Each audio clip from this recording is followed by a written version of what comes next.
The first thing I noticed was the way her hands trembled as she stood by the wooden gate, gripping the straps of her backpack like it was the only thing keeping her from falling apart.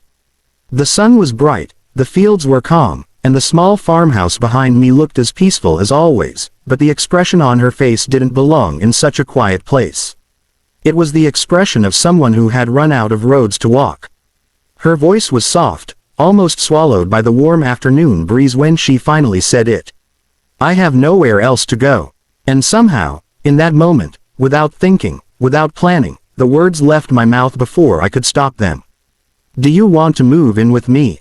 Before we go any further, if you believe that small acts of kindness can change someone's life forever, take a moment to like this video, comment where you're watching from, share it with someone who believes in second chances, and subscribe to the channel Midnight Tales for more heartfelt stories like this one.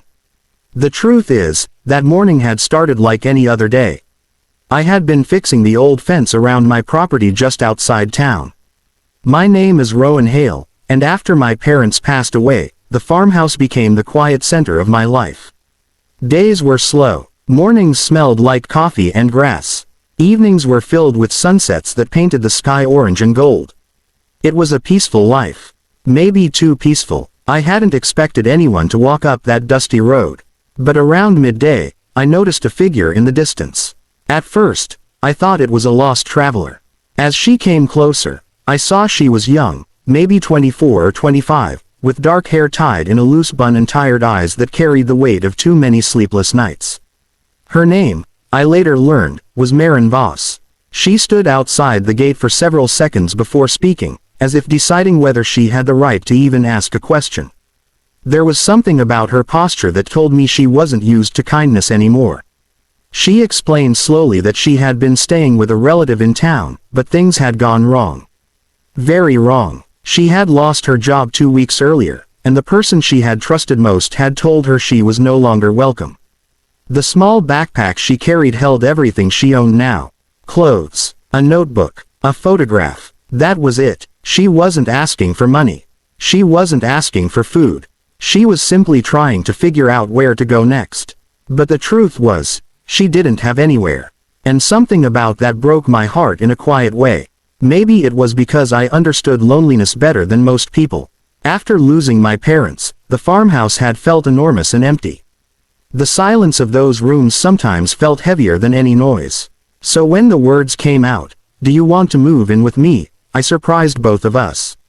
She blinked, clearly unsure if she had heard me correctly. I explained quickly. I had a spare room upstairs. The house was too big for one person anyway. It didn't have to be permanent.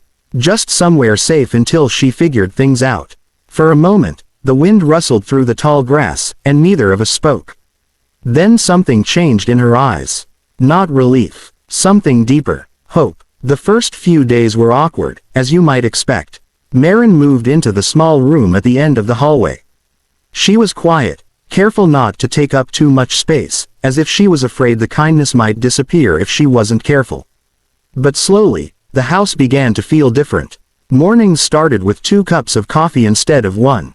Sometimes she would sit on the porch steps, watching the field stretch out into the distance, writing in that small notebook she carried everywhere.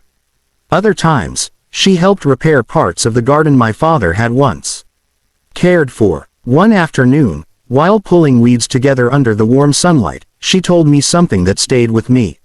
She said the hardest part of losing everything isn't the loss itself.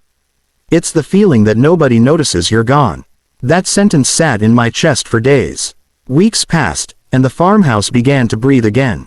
Laughter returned to rooms that had been silent for years.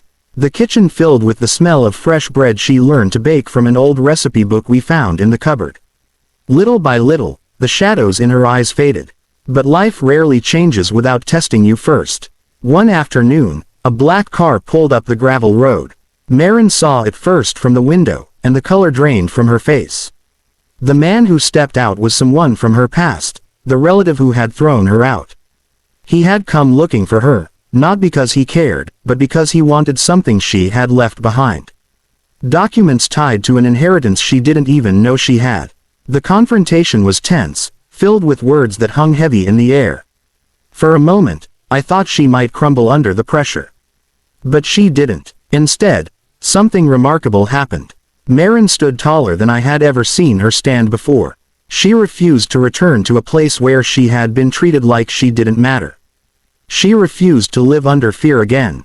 And when that car finally drove away, leaving only dust behind, she turned to me with tears in her eyes. Not tears of sadness, tears of strength. It was the first day she truly believed she deserved a better life. Months later, the farmhouse looked different. The garden bloomed again. The broken fence had been replaced. A small wooden sign hung near the gate now, something Marin carved herself. Second Chances Farm. Because that's what the place had become. A place where broken paths could start again. And sometimes I think about that moment at the gate, the moment she said she had nowhere else to go. If I had looked away that day, if I had said nothing, both of our lives would still be quiet, lonely stories. But kindness has a strange way of rewriting endings. And sometimes, all it takes is one sentence. Do you want to move in with me? Before this story ends, if it touched your heart even a little, please take a moment to like this video, share it with someone who believes in kindness, and subscribe to Midnight Tales so more stories like this can reach people who need them. And here is a special request for you. Comment the word hope if you believe that one act of kindness can change someone's entire life.